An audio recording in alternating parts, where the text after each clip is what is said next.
Say Boise. What do you think it'd be like to live in Boise? Potato. Probably shitty. I don't know. I feel like it would be like underratedly like wild. You know? Couldn't tell you. Idaho is the weirdest state, right? I forget it exists. If it's anything like Grand Forks, that's probably pretty fucking wild. Classic Grand Forks.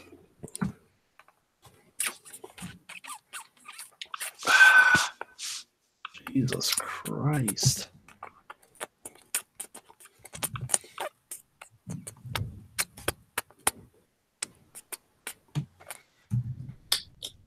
So the total email count that went out on that holiday hold'em was 38.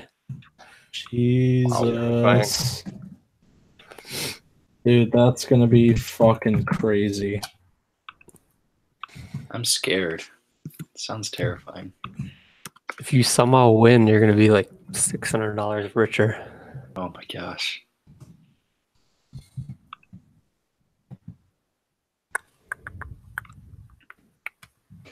Oh, all right. We have scores.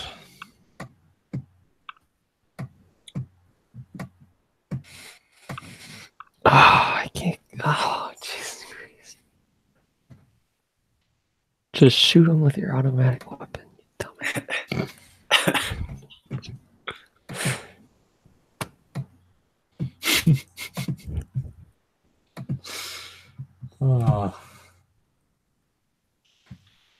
I'm gonna drought too. I won like 2 in 2 days.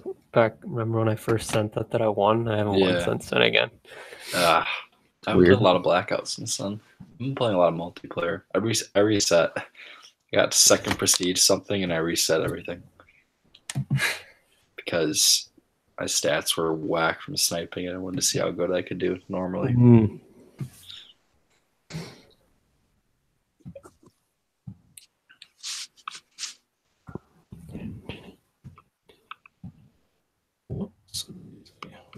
Wow.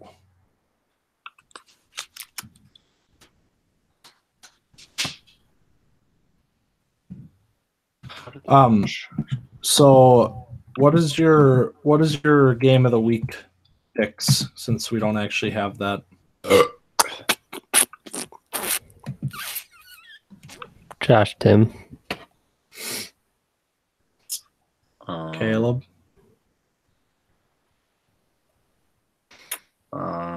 Yeah, probably that. Or also you and Calvin, but which one are you picking, Caleb? I don't know. What are you picking? You're the tiebreaker because I picked me and Calvin. I'm gonna go you two. Yeah, Corf, Kelvin. Just because it was like one team has a chance of making the playoffs still, and the other is pretty much done. Pond.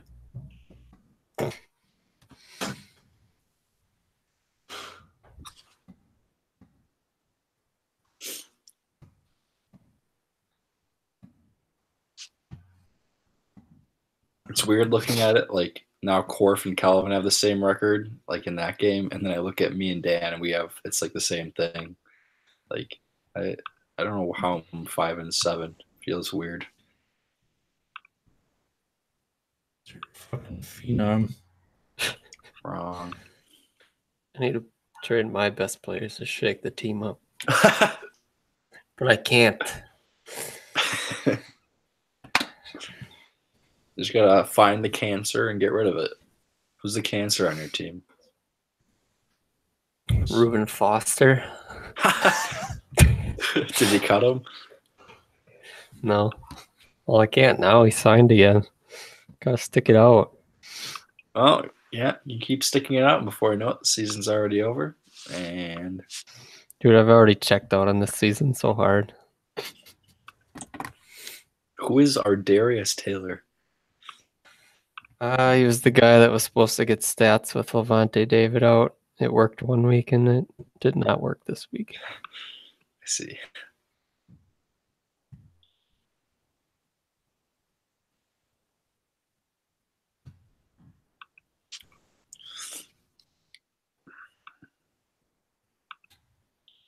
Let's see here. Oh.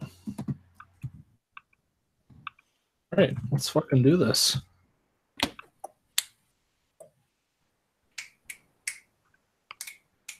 God, Josh's whibs in the last 5 weeks have not been good, and he's 4-1. Well.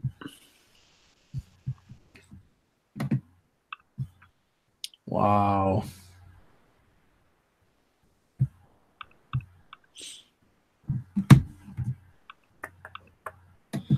Rip. Rip. Rip. Rip. Rip.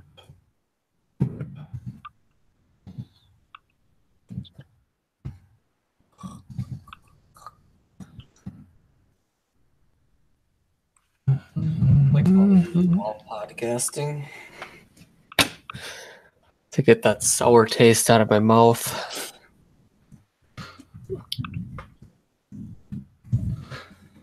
God, Julio has been on a tear here.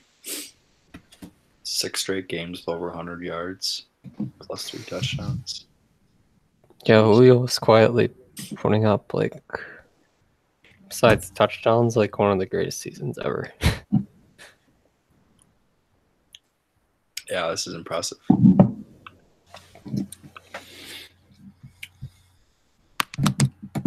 right. Damn. Ready for this? So ready. Ow.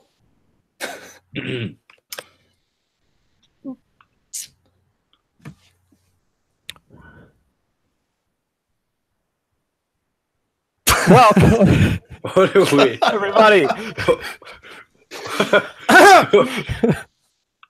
Shut up. Was that the intro? Oh, okay. I'm gonna fucking kick your ass. Dude, you said whatever. Just do it. Now you got a full mouth. Oh, welcome everybody. It's the Week 12 podcast. Web.com. Hey, how are ya? Ooh, what is going on, guys? Well, boys, sorry, I'm chewing. Yeah, what the? Jeez. Sorry, didn't get my nutrients yet. Complete lack What of a week. professionalism. What a week, huh? How about that? How That's about okay. Week 12, Frazier? Hated it. We had some crazy stuff going on in a week that we said and everybody knew was going to decide a lot about what the playoff picture ultimately was maybe going to look like. And at least for me, it went in a very different route than I expected. And now all of a sudden, there are 2 games to play, and we're just right back where we started with all these teams sitting at 500. And someone's going to have to make a play here pretty soon because we got a couple conference champions, and that's about it so far. The wild card spot's completely up in the air. What do we think, though, about these champs? The underdogs have made it all the way to the pinnacle, and Josh and Carter are your conference champs for 2018. It's crazy. We went the whole year thinking when was it going to end? The theme of every podcast. When is this going to stop? When is Josh going to stop winning? When is Carter going to come back down to earth? The whole year they are out recording their scoring totals, and it just continued. And here they are, locked in spots going into the playoffs, top 2 seeds. And yeah, anything can happen once you get into the craziness that is the web playoffs. So what a year for Josh and Carter. Congrats to both of them. Got 1 new conference champ. Josh, first time in four years. Yep. And once again, keeps Tim off that Pac-5 champion banner. So I'm always okay with that. Yeah, good to see for both these guys. Underdogs, like we said, coming into the season. Never tailed off. They just kept it going all season.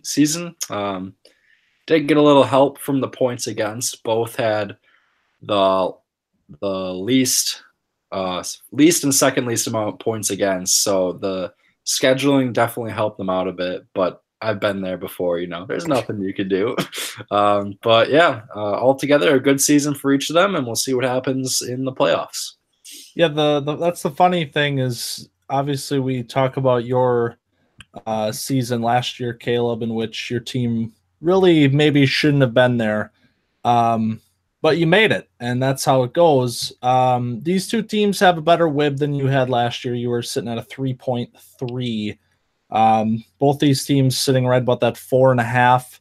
Josh 4.4 and Carter 4.6. But like you said, Brock, these are going to be your number 1, number 2 seeds. Anything can happen. Do we see one of these teams carrying this all the way out and finishing what would be the end of a remarkable story? I mean, it already is, but can one of these teams close this out?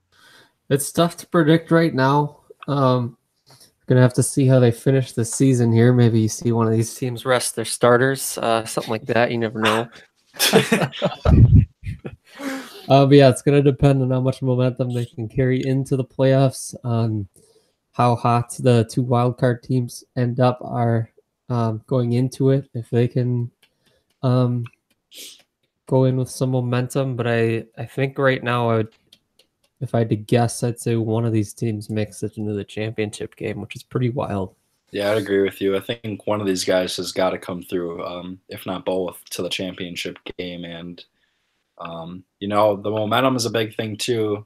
Like we saw, was it last year or the year before, where Parker lost to Kelvin last game of the season, and that kind of shook things up, and then he lost him in the first round. It was like all of a sudden it was over for him. So I just got to keep that hot streak going for him and see what happens in the playoffs. Anything can happen. Yeah, absolutely. And the wild card teams, despite the fact that everybody's sitting at 6-6 right now, there's a lot of really strong teams in consideration for those 2 spots. So definitely going to be 2 challenging matchups for these conference winners. But, you can't really count them out anymore. Like you said, we've been waiting all season, and, Carter's got 10 wins all of a sudden here. Could have an 11-12 win season, which is just massive. Like that's crazy. But let's jump into the games. We got a lot of good ones, lots to talk about this week. We didn't have a poll this week. My bad. Sorry. Had a big game. I was just really not thinking with my commissioner hat on this week. But... You suck. Wow. All right. Wow, I'll just fucking leave. I'll just leave. The crowd is just brutal tonight. But we had a little vote before we started here, and a 2-1 vote. It looks like it's going to be mine and Kelvin's game as game of the week this week, in a game in which the loser is essentially out of the playoff race. And that's not entirely true for Kelvin, especially considering how things shook out this week with other teams. But definitely gonna take a lot of other circumstances that he doesn't have control of for that to still happen. Yeah. Calvin's basically one step better than Caleb. It needs about the same amount of stuff to happen. The only edge he has on Caleb right now is just the scoring lead, slightly. So you're looking at basically almost the same scenario, which is being dubbed the hashtag Caleb miracle. I would love to see it, but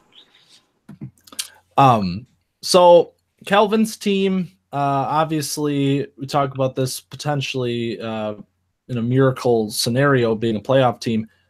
There is a lot of firepower on this team. Saquon Barkley has another huge week this week.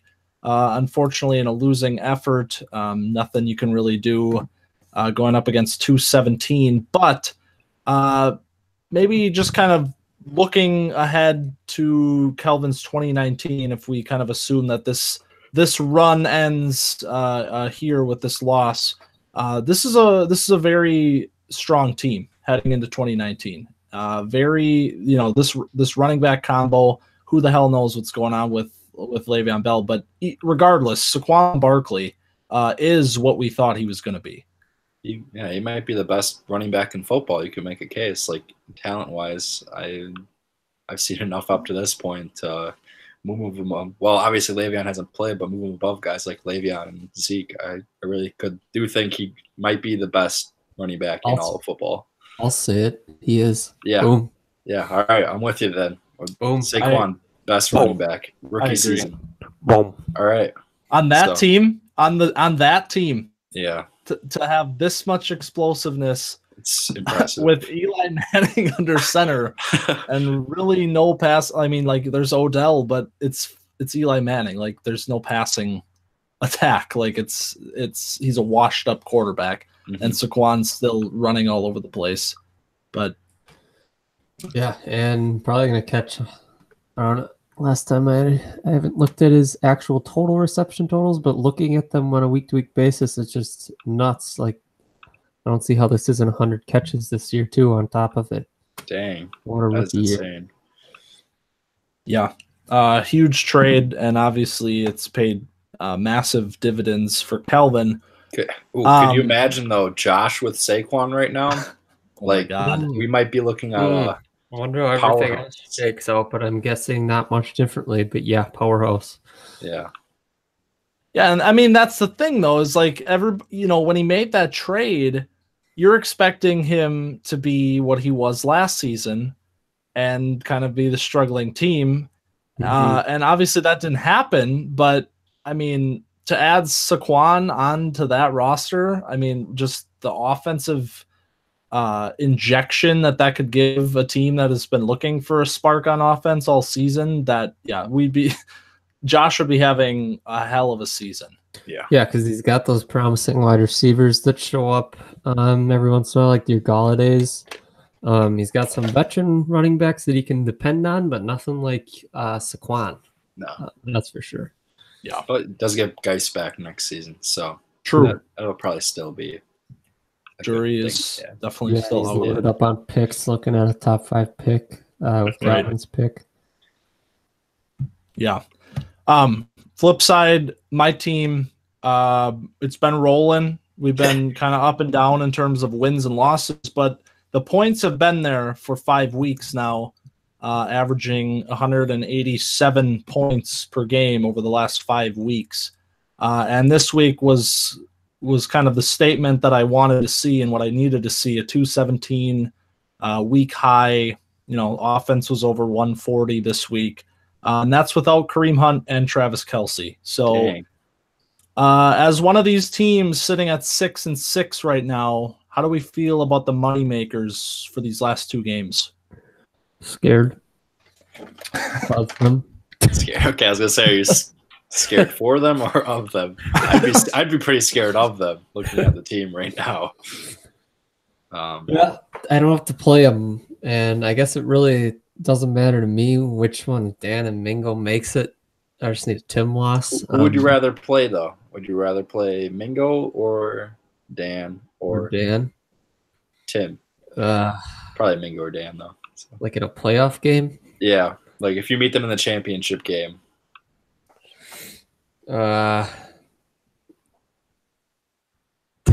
Mingo. All right. And I mean, like, that's, Dan is still the highest scoring team in the league. However, over these last 5 weeks, I have been outscoring him, and he's 2-3. I'm 3-2. Maybe the little bit of momentum shifting here, and it's definitely setting up for that week 14 potential play-in game of the fucking century.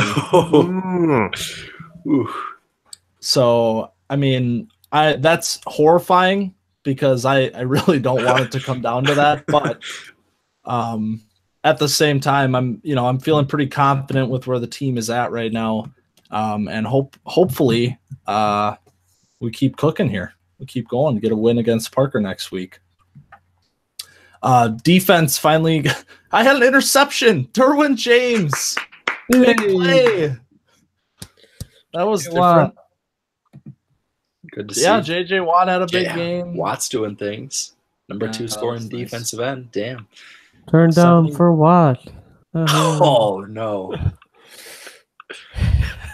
You won't change your name. God damn it. If you change, I'll give you $5 to change your team name to Turn Down for What. That was probably a team name in 2013. Oh, yeah, I guarantee I had that for like a week or something. That's a Bulls team name. So cringy. Also, since you're here, Caleb, and I'm here, Amari Cooper. What's going on with that piece of the trade? This is awkward.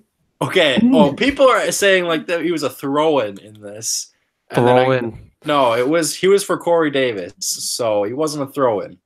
Like we worked to the valley and like I went back in the text. It was like I was like, what would Amari be worth? Like Corey Davis, and he's like, yeah, about that. It was like Christian Kirksey and Amari Cooper for Corey Davis, but he said he wouldn't move Corey unless Michael Thomas was involved. And then so I got Michael Thomas for all of the other stuff involved. So he wasn't a throw-in, that's for sure. Yeah, and so I've been Thomas was the throw-in. Yes. What you're saying. That's what I got from it. Throw-in for Fournette, Kuti, Henry, Bosa, and a first. No, that's worth it. That is worth it. Yeah. But no, I've been saying the same thing though. Like it was not it wasn't just like if you add Amari, I'll do it. We definitely and also if nothing else, it just kind of makes it a little bit more balanced because the haul that you got was still, it literally changed your team. Like you have a shot at making the playoffs, and half those guys didn't even play for you during this stretch that you're on. But that's true. I mean, Fournette's been over 20 every game since he came back. Bosa's had 2 sacks this week. Like, I still think it was a pretty good trade. But yeah, it's working out better than you thought. A lot of people thought with Amari Cooper. Like, I still hate his face. I hate everything about him. But I like to call him Amari Pooper. Been calling him that for a while. Name too? Yeah, that was when he was fucking ass. And last year or the year before. I can't stand the dude. Everything about him. I'm basically the Raiders, except like we traded Amari and now we're doing good. The Raiders just stink. So I don't know. True. Even like to have 2 receivers go with 180 plus yards in a week, that's insane. Like Juju, 13 for 189 and a tutty. That's crazy too.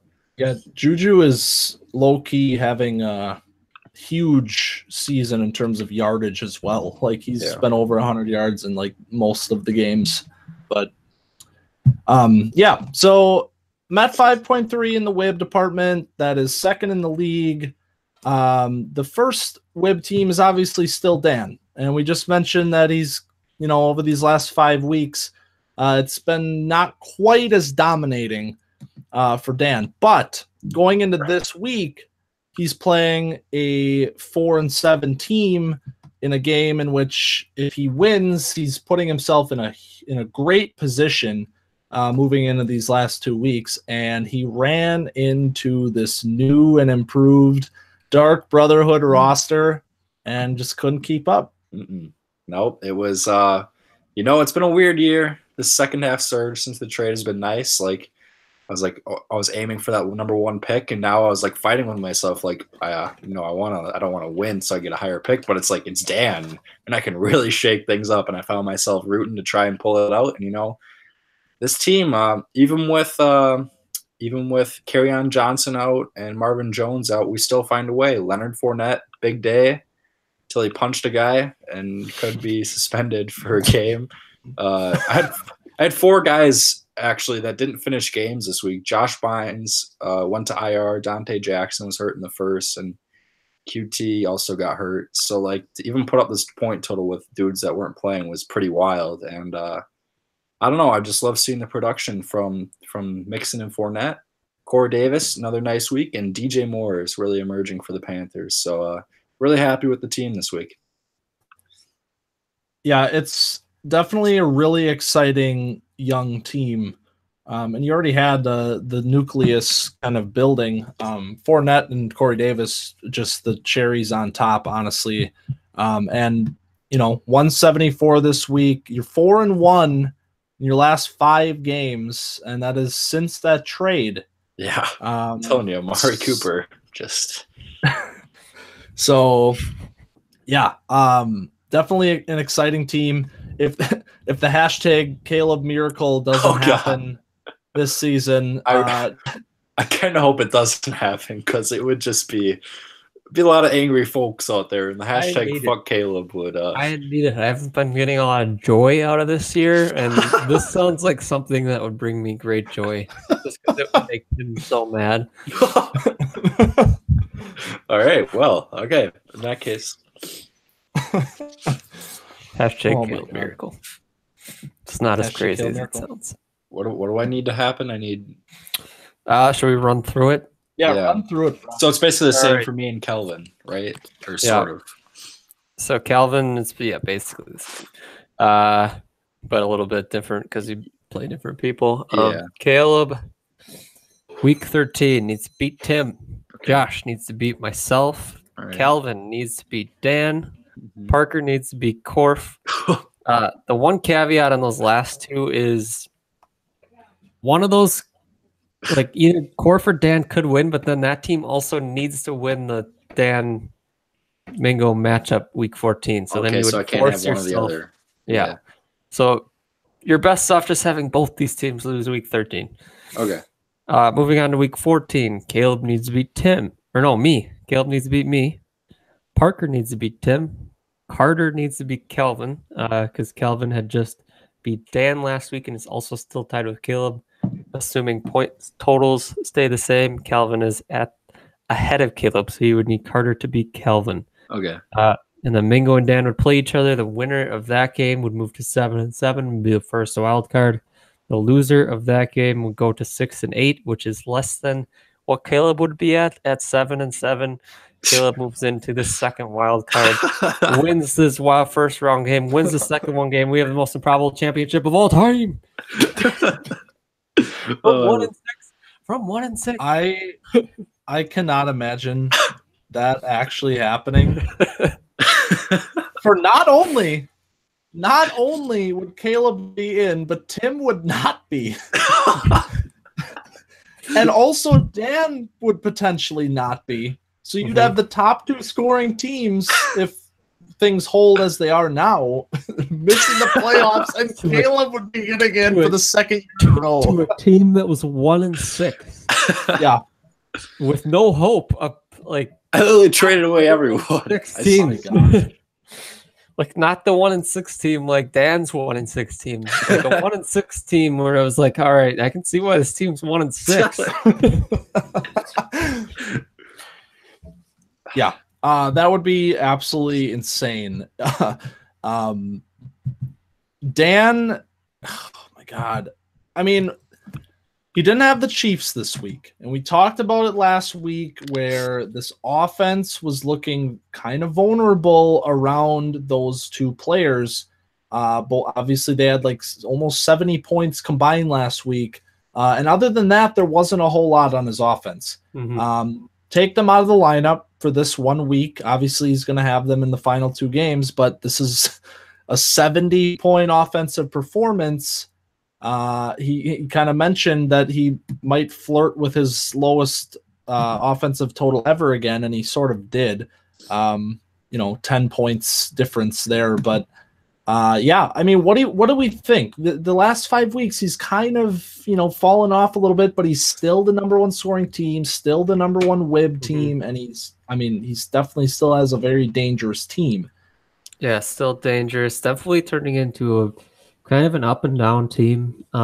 Like we said with the Mahomes Hill, if they go off, he's gonna go off. But if they struggle or if they're out, like they were this week, all of a sudden it's kind of a question on where is this team going to get its points from. It kind of would depend a lot on Kamara in that case. But yeah, so if the Chiefs have an off game at any point, any team can beat Dan in a week.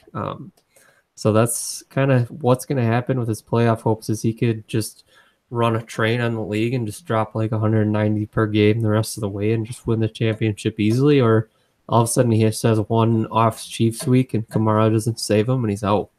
Yeah, like it's been very inconsistent from like guys like Jordan Howard who like got hot for a little bit in the middle of the season, and now his last 3 games has 3.2, 6.5, and 1.5.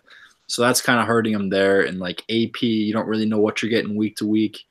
And with AJ Green still hurt, having to start Kenny Stills and Adam Humphries is not ideal at like not even like flexing them, starting them at receiver. So the defense still looks really good, but yeah, like you said, we've definitely seen the vulnerabilities with this offense with certain guys out and on buys. So it'll be interesting to see how it plays out. It's still a really good team, but just hasn't had things go for him so far.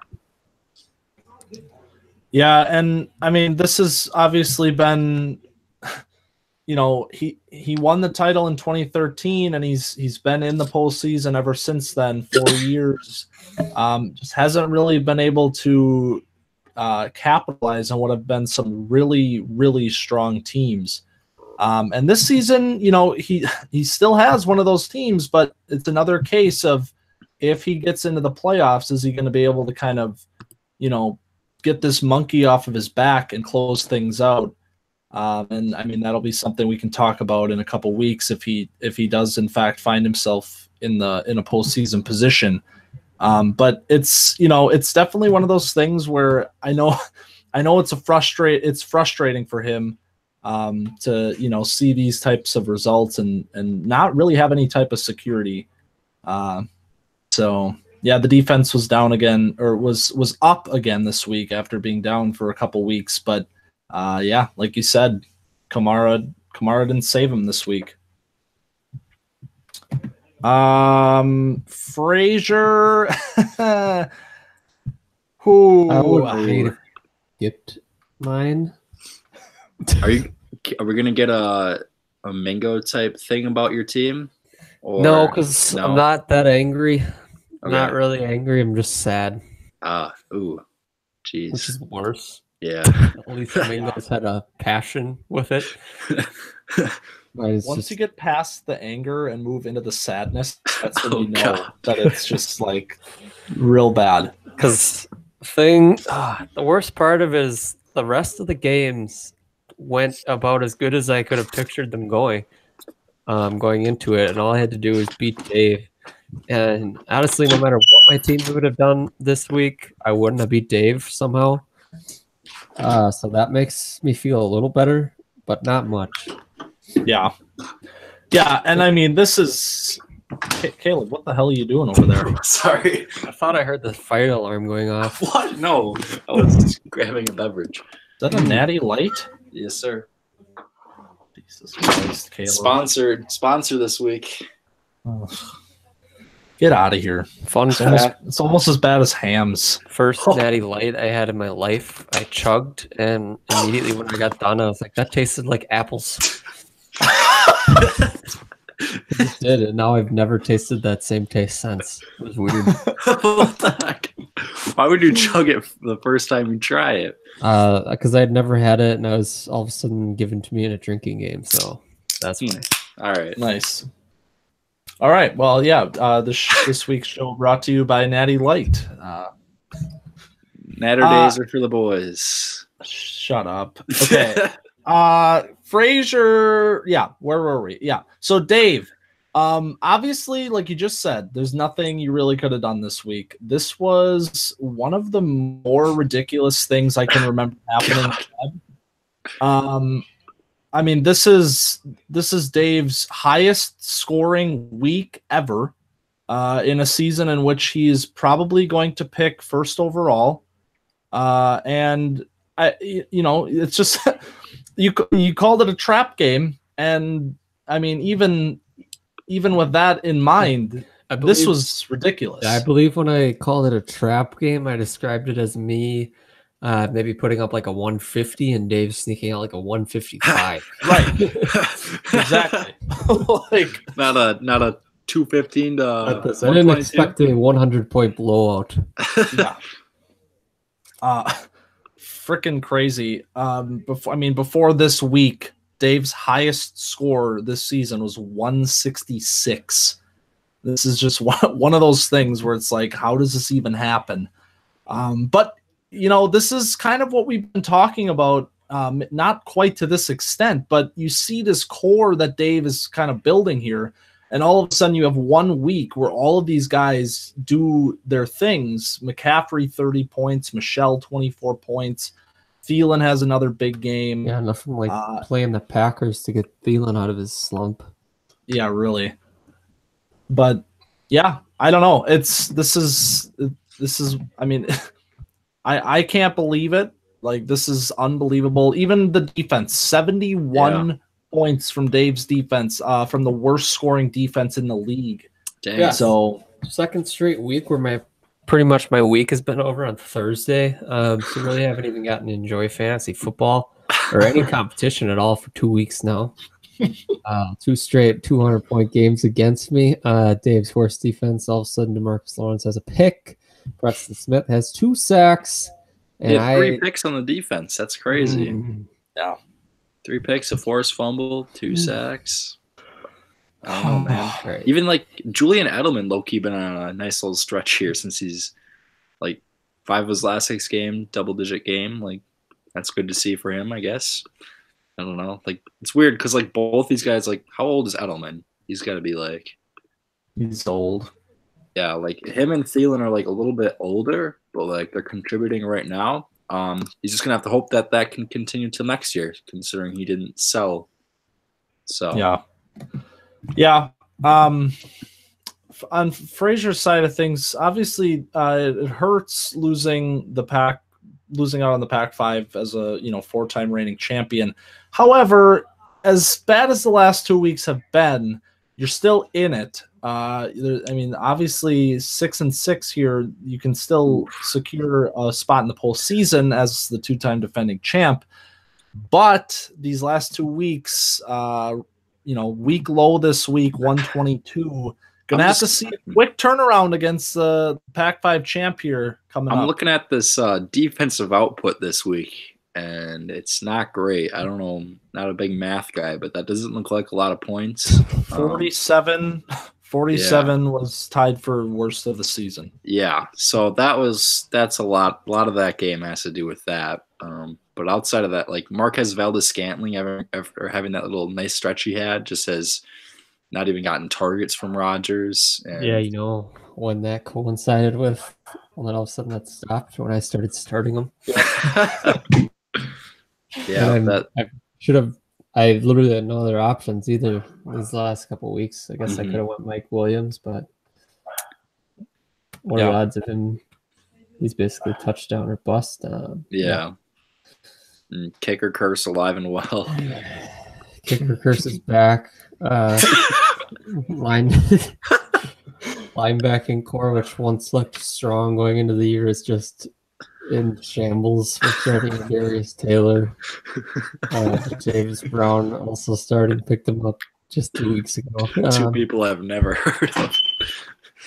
All right, if you haven't heard of James Brown, that's on you. I don't blame you on the Darius Taylor thing. I hadn't heard of him.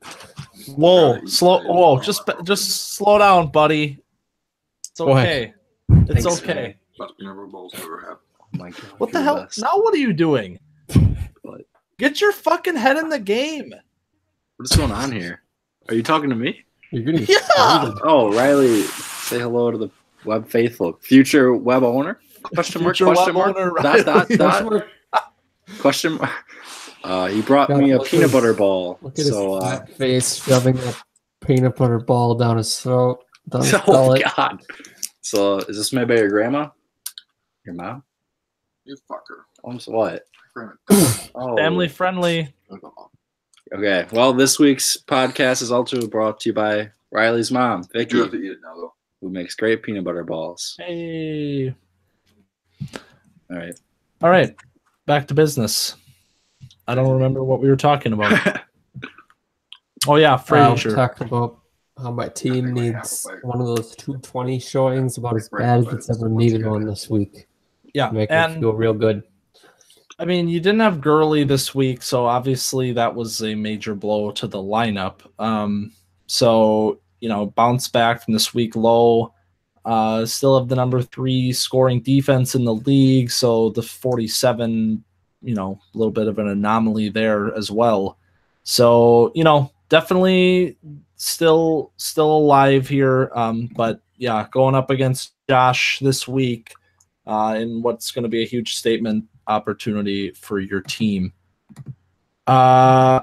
Next game was the now newly crowned Big Five champion Carter. First playoff appearance for his team, and wild card wasn't good enough. He went out and won the Big Five. Dominated the Big Five. Yeah. Absolute domination. 10-2 on the season. Only loss in conference came to Kelvin. So he's swept the Mingo Dan matchups. Mingo Dan and Parker matchups. All of those are in the books. He's 6-0 against those teams. So wow, crazy domination. Wow. This team just has that. It has that feeling around it this year, man. The good juju. He just always scores as much as he needs to. It's almost like destiny. It's just crazy. Like in this conference that is known as like being the more difficult of the two to like actually come out on, like to just be so dominant in a season. It's just insane. And like if I would have guessed who, like I probably would have guessed for him to be last or second last, and now he's out here just balling on a budget and finding his way to the top. You love to see it. You know what it is about this Carter team? This is actually the best team of all time. He just respects his opponents too much to run up the scores like some of these flashier teams, like Dan or Tim or Dave. Dave.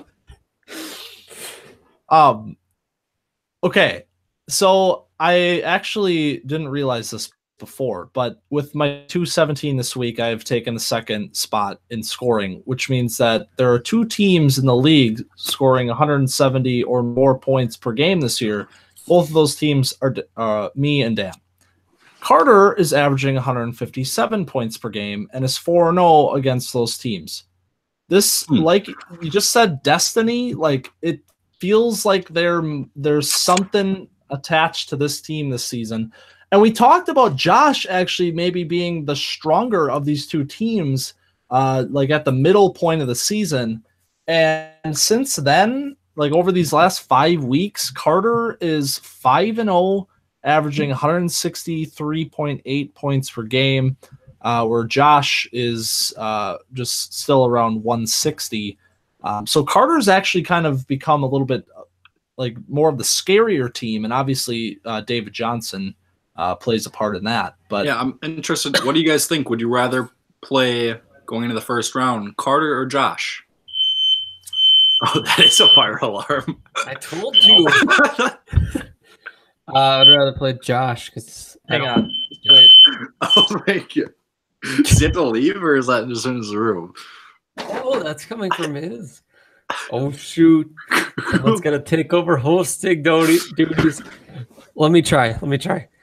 Oh, welcome everybody. Welcome everybody. Shut up. Oh no. Welcome everybody. On this week's podcast, we talk about Carter wins Big Five. Yeah, Josh, big Pac win 5 winner. conference. Dave, really nice core he's got here. Right. Bingo, the moneymakers. I just don't know. Oh, look who it is. Hey. Oh, Back. glad you could join us today. First topic. Shut up. Get the fuck out of here. Jump right into the week 12 games. Predictions for this week.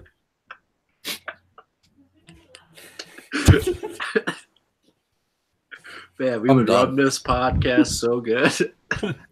I am done. I'm retiring. Okay. What Oh yeah, my question. Yeah, Would just you rather ask it play? again. Would you rather play Josh or Carter in the first round of the playoffs? I picked Josh. You picked Josh. Yep. I picked. Who would I rather play? I think I would rather play Carter. Josh's defense just scares me because I feel like even if he has this week where the offense kind of struggles, like Darius Leonard will just score 25 points and it'll be harder to catch up to. But yeah, honestly, they're just so similar. Like these teams are so similar. It's going to be really interesting to see how they perform in those round one games. I'm excited. Yeah, Carter's got a little bit more explosive of an offense. Josh has got that defense, explosive defense. Yeah. This might be the first time ever that a team is literally like riding their defense into the postseason. You know, like Darius Leonard once again has a huge week. And I think that was this week. Unless it was last week. Yeah, well, every week, man. You don't have to look. Yeah, you're right. You're right. Yeah, you're right. Darius Leonard scoring 15 points is one of the safest predictions you can make. Yeah, that's real. Parker's team. Parker's team. Right. Parker lost to Carter this week. That's how we got on this topic. So Parker, oh no. No. You know, this has become a healthy little 7-game losing streak. Wow, I didn't even realize it was that. And podcast last week when we mentioned. All right, fair enough. Mm-hmm. Fair enough. We heard this week, so it's okay. Fuck you. 7-game losing streak for a team that was once. Wow. I might be hammered. This I don't fire know. alarm has just rattled Bingo. Can't word anymore. I gotta recompose here. I gotta recenter. Restart. Welcome everybody. Let's take it from the top. Take it from the top. We're starting over. Ooh, welcome. Shut up. Yeah. Okay. Parker. This is a once mighty and fearsome team in the Big Five, and I am fully on the side of Parker.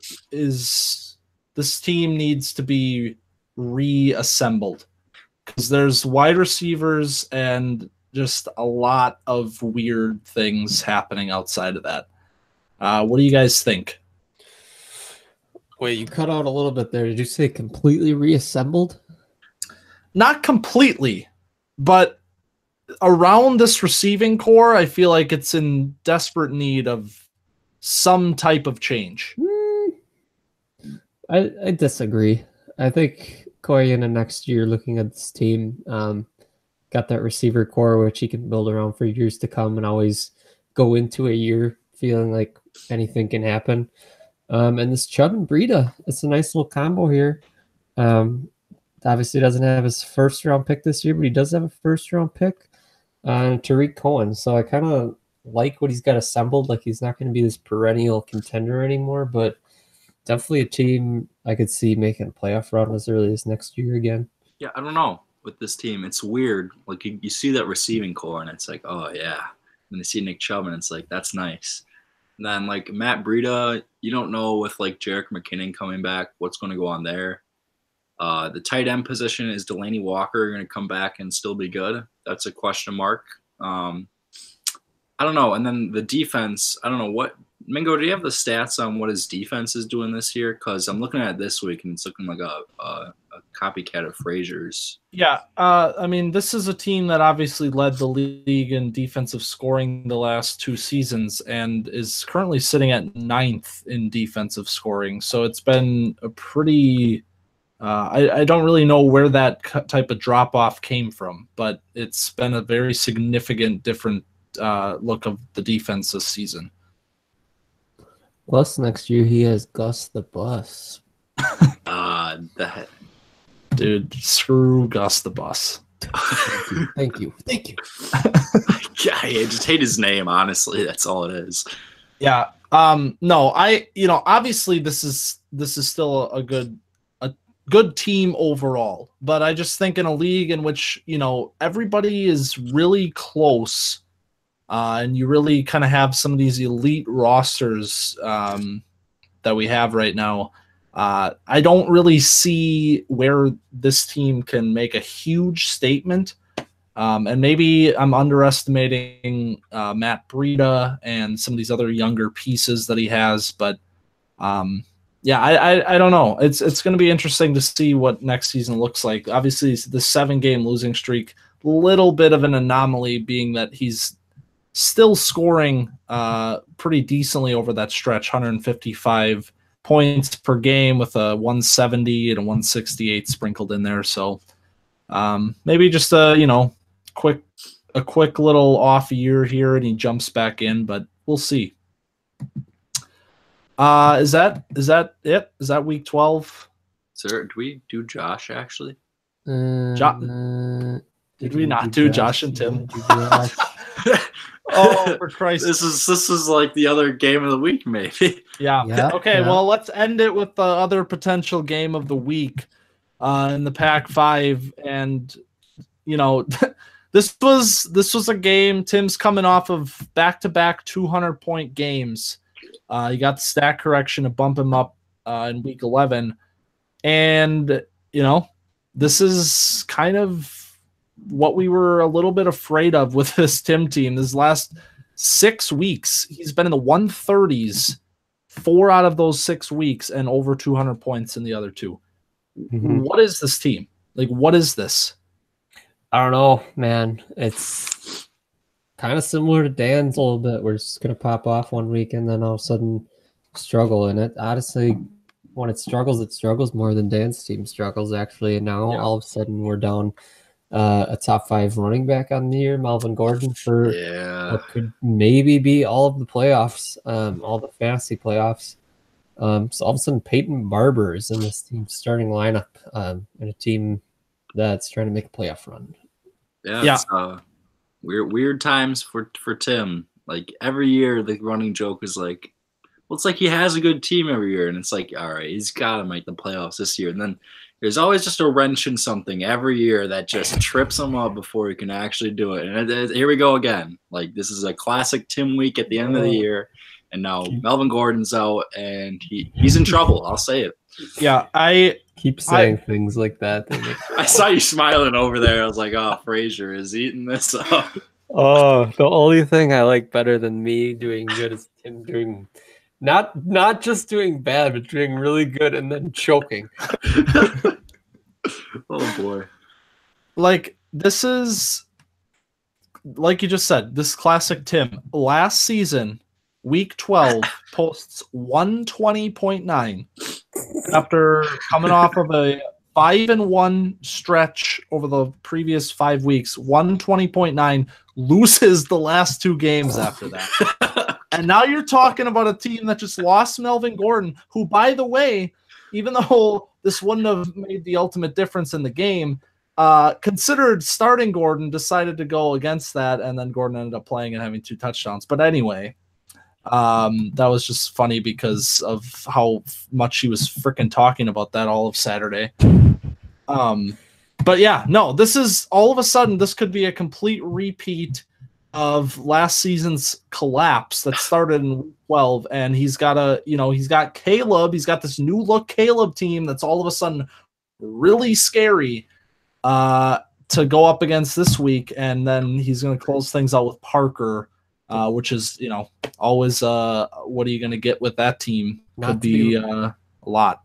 Not to be lost in his potential 2018 collapse and his 2017 collapse is his 2016 collapse when he lost to a mightily struggling Frazier team that year who played a play-in game with him and snuck out a win and then went on to win the championship.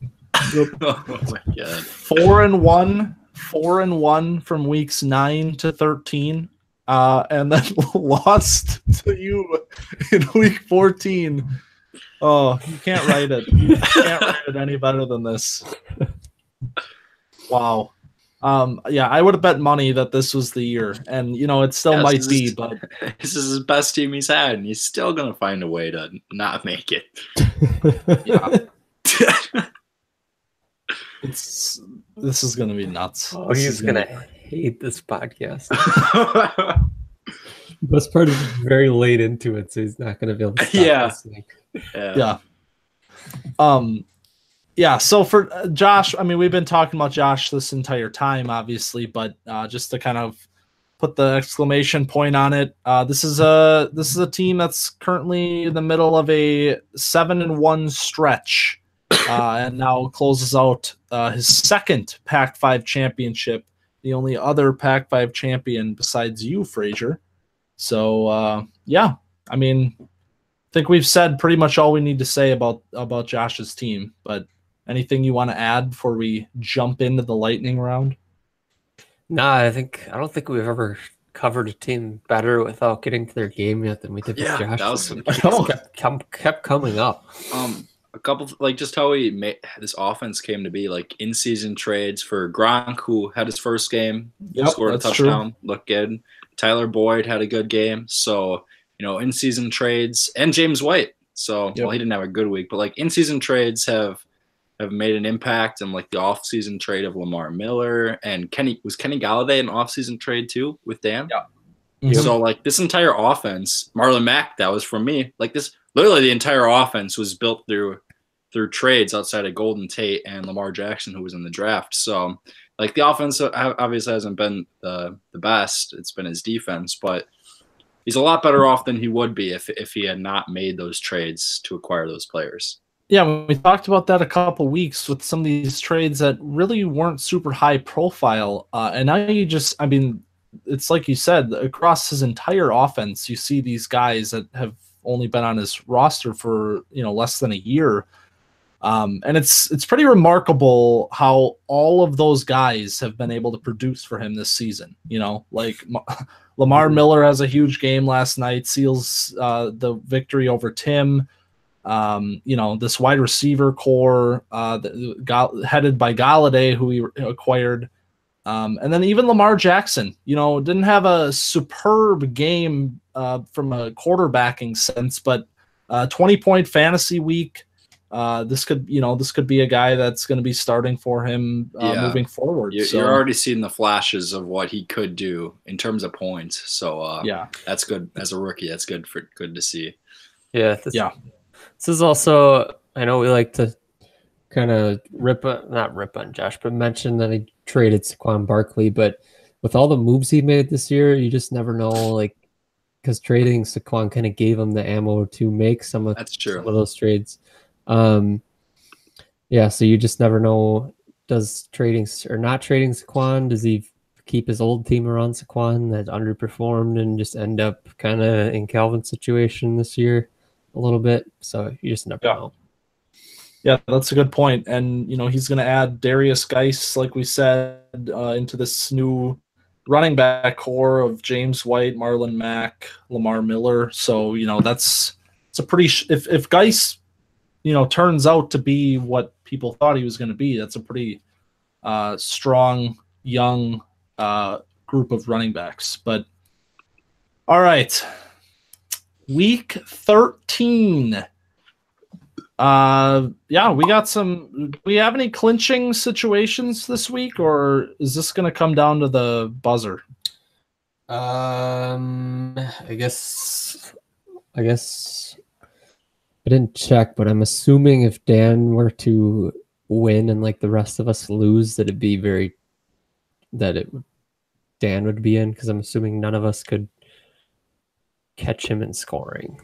Yeah, I mean, he's losing it a little bit. He's at 175.4. I'm at 170.9. But if I lost, chances are I'd probably score less than that. And so, most likely that would be the situation. But other than that, I don't think so.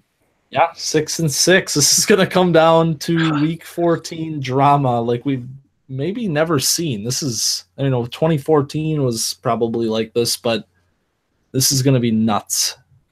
All right. Week 13 in the Big Five. The 6-6 Moneymakers coming off a 217-point performance, facing off with Parker. Give me the Moneymakers to win, setting themselves up for one of the biggest play-in games of all time. Yep, I'm with you there. Parker could put up a fight, but I ultimately think it's going to be Mingo working his way to a play-in game. Yeah, this kind of has that one of those like Dave games for you feelings where it feels a little bit scary, like I'm feeling good coming off this win, but Parker's got a really strong team. I'm gonna pick myself though. We're gonna go toe to toe with Dan for this spot. Other game in the Big Five is Dan and Kelvin. So if Dan loses, boy. Yeah, give me the other end of the play-in game, Dan, to set himself up at 7-6. The clash with Mingo at 7-6. One of the biggest games in web history.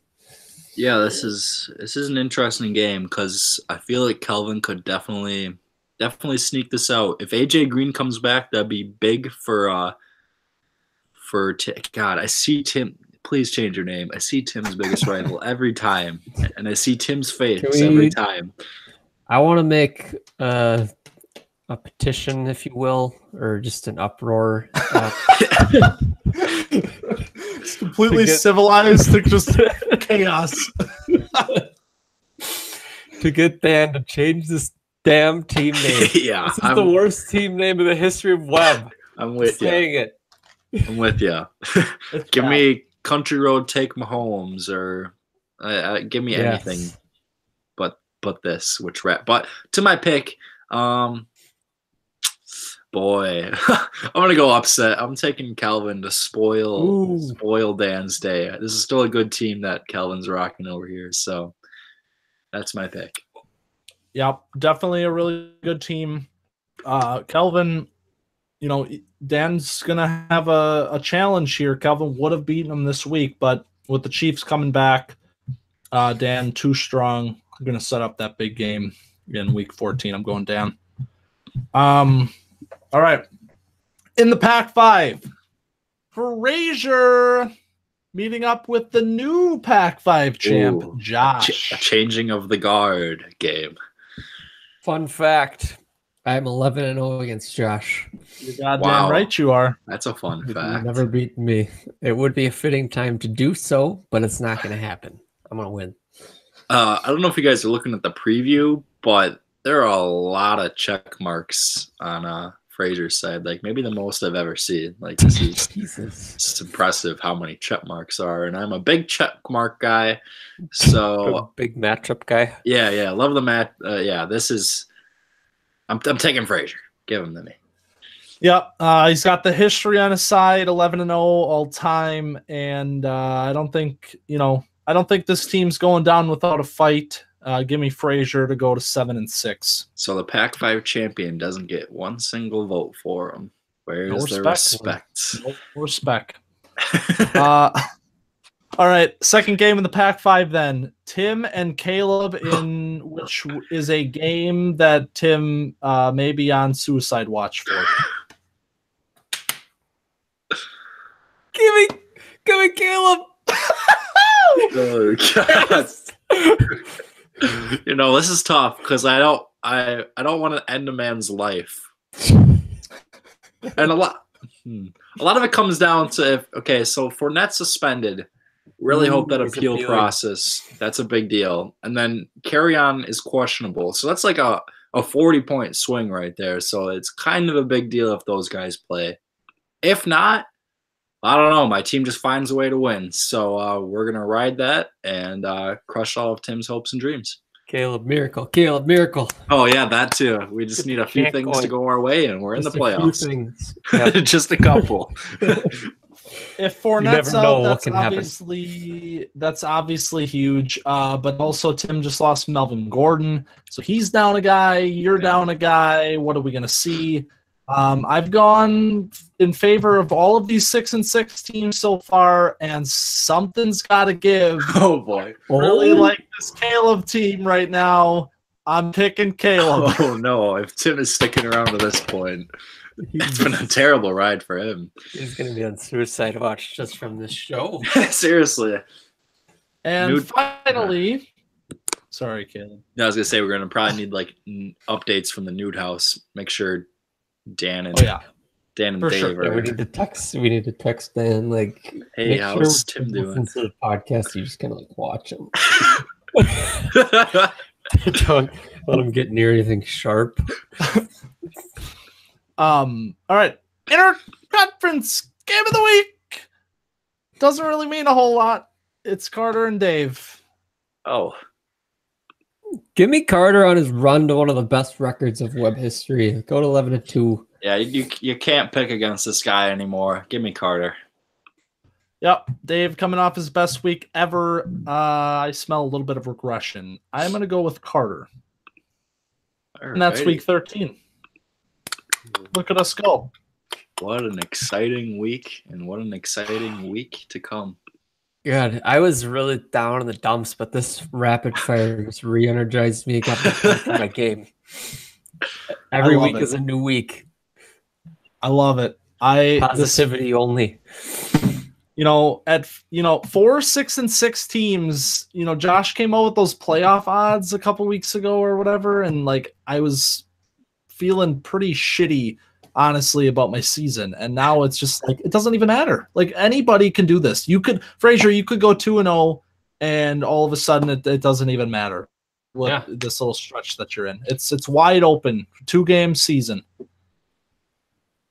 Dang. But I'm ready. I am so freaking pumped up for this game. I swear to God, if Parker beats me somehow, I am going to just go ape. Yeah, there's a lot of teams that can potentially play spoiler Yeah, this week. a lot of teams bad on teams suicide with watch. dream. Honestly, it's gonna be. Caleb's making a fucking playoff team out of playing spoiler. God. Yeah, who am I gonna be meeting in the playoffs? That'll be interesting to watch. God, that would be awful It's a few things and to awesome, happen. but mostly awful. All the Just a pieces couple are in things. place. All right. Well, Not happening actually. week 13 definitely going to be an absolutely insane week. And this is, week 13 is a week that has been traditionally huge point totals. We had 3 200-point games in 2015, week 13. We had the points record fall in 2014, week 13. This has been kind of that week every year. So something weird's going to happen this week, and it's going to be awesome. So any last words for the Week 12 podcast? I'm gonna call my shot. I'm gonna break the points record this week. 246.9. That's the number to hit. 247. Get the hashtag Caleb Miracle going Trending. on Twitter. Yeah, Get it trending. Trending.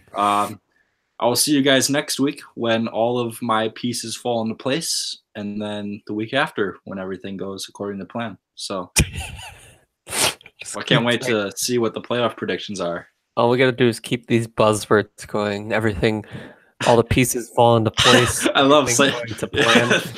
the pieces. It's only like 10 things that have to happen. Just a few things need to happen. I'm so close, I can almost taste it. It's buzzwords. This is a team that could really make some noise. One game at a time. Trust in our guys. Destiny. Whoa. I don't know if you want it to be that. Oh. Shut up. Oh, man. This is fun. All right, guys. Let's make it a great week. Keel high.